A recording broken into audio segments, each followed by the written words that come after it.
ತಿಣಿಕಿದನು ಫಣಿರಾಯ ರಾಮಾಯಣದ ಕವಿಗಳ ಭಾರದಲ್ಲಿ, ತಿಂತಿಣಿಯ ರಘುವರ ಚರಿತೆಯಲ್ಲಿ ಕಾಲಿಡಲು ತೆರಪಿಲ್ಲ.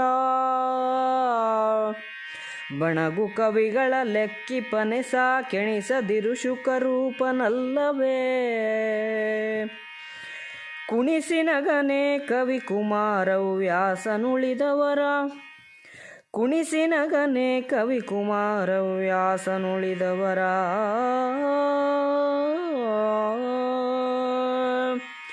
ರಾಮಾಯಣವನ್ನು ಬರೆದ ಅನೇಕ ಕವಿಗಳ ಭಾರವನ್ನು ಹೊರಲು ಕಷ್ಟವಾಗಿ ಆದಿಶೇಷನೇ ತಿಣುಕುತ್ತಿದ್ದಾನೆ. ಶ್ರೀರಾಮನ ಚರಿತೆಯಲ್ಲಿ ಕಾಲಿಡುವುದಕ್ಕೂ ಜಾಗವಿಲ್ಲ. ಕುಮಾರವ್ಯಾಸನು ಕ್ಷುಲ್ಲಕರಾದ ಕವಿಗಳನ್ನು, ಕುಕವಿಗಳನ್ನು ಲೆಕ್ಕಕ್ಕೆ ತೆಗೆದುಕೊಳ್ಳುವನೇ? ಶುಕ ಮಹರ್ಷಿಯಂತಿರುವ ಅವನು ಉಳಿದವರನ್ನು ಕುಣಿಸಿ ನಗುವುದಕ್ಕಿಲ್ಲವೇ?